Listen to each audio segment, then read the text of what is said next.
If I haven't already made it clear in these videos, religions are very diverse, and to view any religion as a monolithic fixed thing is highly misguided. We have talked a lot about Islam in these videos, which is primarily because that is my field of expertise. And to add to the myriad of ways that Islam has manifested itself historically and today, there is a group known as the Quranists. But there seems to be a general confusion about who these Quranists are, what Quranism is referring to. So let's sort of dive into this question and explore what the term Quranism actually is.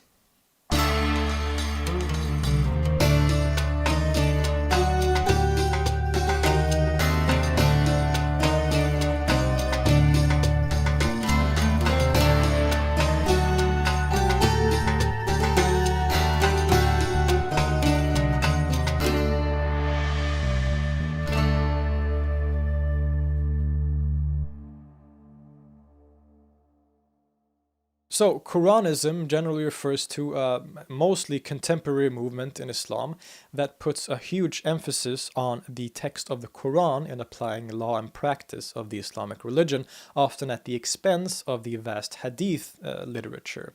In fact, this is one of the main components or characteristics of Quranism, is that they tend to be very skeptical of the hadith, sometimes and often even outright rejecting them altogether. Now, what is important to remember is that in traditional Muslim jurisprudence and, well, just Islam in general, the hadith are incredibly important. The sunnah, or example of the Prophet Muhammad, which the hadith contained, is second only to the Quran in importance in terms of text. To the traditional Sunni perspective, for example, the sunnah of the Prophet is an important part of revelation that complements the Quran in that way, and that the Quran is not the only part of revelation. In fact, because of the vastness of the hadith literature and the silence of the Quran on many parts of law and practice, one could arguably say that the majority of practice and some beliefs of the Islamic religion is based on the hadiths. The Quranists, in a general sense, want to reverse this tradition and to use the Quran as its only source, and viewing the hadith as often problematic, and this is for a few reasons. To tell the historical account in a short way, the Prophet Muhammad recites the Quran during the last 22 years of his life before passing away in 632. The Quran was then compiled into a volume a few decades later, possibly under the rule of Uthman ibn Affan. For the first 100 years or so, the early judges and jurists used the Quran primarily as a source of law, but also complemented this with personal reasoning called Rai, as well as Sunnah, which is the plural of sunnah, and was a general ideal of the community and respected people, including, of course, the Prophet Muhammad, that one would sort of take as inspiration.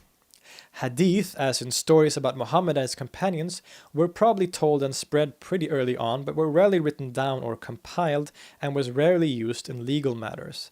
But as more questions started to arise regarding practices, especially in very different cultures and places in the new sort of expanding empire, there were a group of people, often called the traditionalists, who over the course of the later 8th and into the 9th century primarily started to argue for a more strict practice of Islamic law, as well as theology.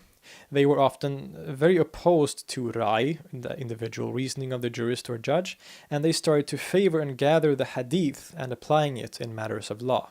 These questions were for a long time a point of great contention and debate, and stretched across boundaries of law and theology, one camp favoring reasoning and personal intellect, the other being more strict and bound to the textual sources. This debate was so heated that even the caliphs very famously got involved. These are generalizations, of course, and there were probably more a sort of a spectrum of opinions rather than two clear sides like that. The traditionalists are often synonymous with the name Ahl al-Hadith, or the people of Hadith, because of their emphasis on and collection of Hadith text. For differing reasons, which is hard to get into without easily falling into subjective territory, the traditionalist would eventually gain the upper hand in the second half of the 9th century, and was very much cemented by the ideas of Imam al-Shafi, the namesake of the Shafi law school, who formulated the classical Sunni usul al-fiqh, science of jurisprudence. According to this standard, law and practice is to be derived from 1. The Quran, 2. The Prophet's Sunnah exclusively, which is contained in the Hadith, 3. Consensus or ijma, and 4. Analogy, qiyas. In other words, there was no longer any room for rai or personal reasoning. While sort of there are certain differences of opinions on details and matters here and there in terms of this in the different law schools of Sunni and Shia Islam, generally all the schools of law would follow these standards set by al-Shafi and the traditionalists, or the Ahl al-Hadith, and thus the Hadith came to the prominence that it still has today. So to return to our main topic, the Quranists probably have their origin in the Islamic reform movements in the 19th century, often called Islamic modernism, which was sort of headed by figures like Muhammad Abdu in Egypt, or Ahmed Khan in India, and Muhammad Iqbal later on too. And these people were usually sort of skeptical, or more skeptical at least, towards the Hadith, but one couldn't really call them Quranists exactly. The idea of this Islamic modernism was to reimagine the Islamic religion to adapt it to the so-called modern world through going back to the early days of the religion when, according to their opinion, rationalism was encouraged and flourished, and to revive the idea of ijtihad, or reinterpretation, which they felt had been lost in the tradition.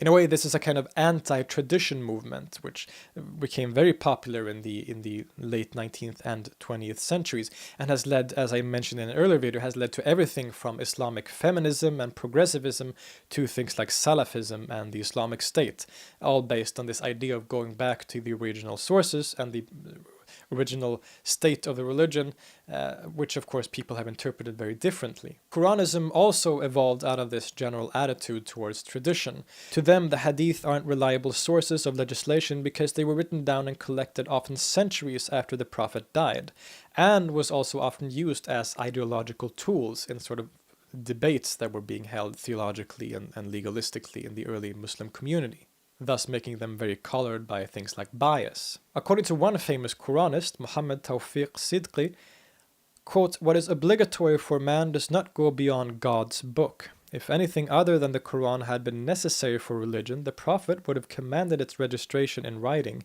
and God would have guaranteed its preservation." End quote. They instead believe that the Quran alone is sufficient, coupled with human reasoning. The Hadith are often seen as not only unreliable, but often problematic. It is in fact in the Hadiths that many of the aspects of Islam that some people today consider problematic in the contemporary world come from.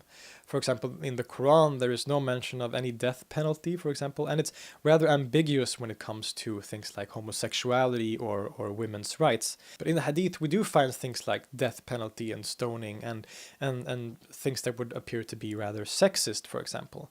And keep in mind, this is not me bashing the Hadiths. There are also many things in the Hadith that could be considered very beautiful. I'm just stating that the majority of law and practice in the Islamic tradition has actually come, at least in its details, has come from the Hadith. The Quranists therefore argue that the Hadith and the various traditions built upon it are often backwards or frozen in time, and to uphold a living and vibrant, breathing Islamic tradition that is adapted to the modern world, one should reject them or at least minimize their use. But while this movement in particular is a rather modern one, it does have precedents in the early Muslim community as well.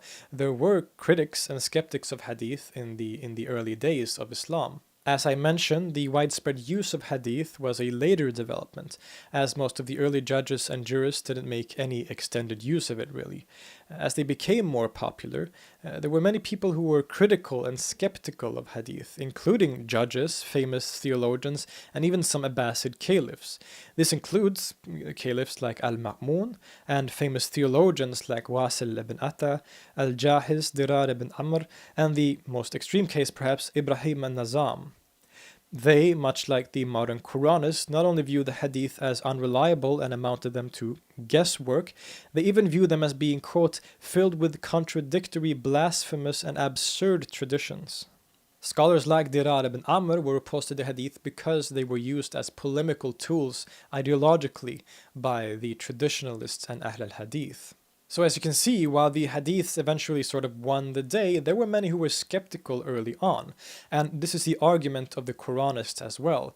They argue that they are actually going back to the early days of the community when people valued things like personal, rational inquiry and before the sort of dogmatic ways of the al-Hadith and the Hadith generally hadn't infected the Muslim religion yet. The problem with this, as I mentioned, is of course that the majority of Islamic law and practice and ritual comes from the Hadith, and this includes very basic and central practices like daily prayers or fasting and all these things. So how does one tackle this problem? Well, there are multiple ways. Some just practice the way it has been practiced traditionally, using the hadiths as inspiration, praying 5 times a day in the same way that most Muslims do, and simply just viewing the Quran as the main source and minimizing the role of the hadith as such. Others have modified the religious rituals as a result.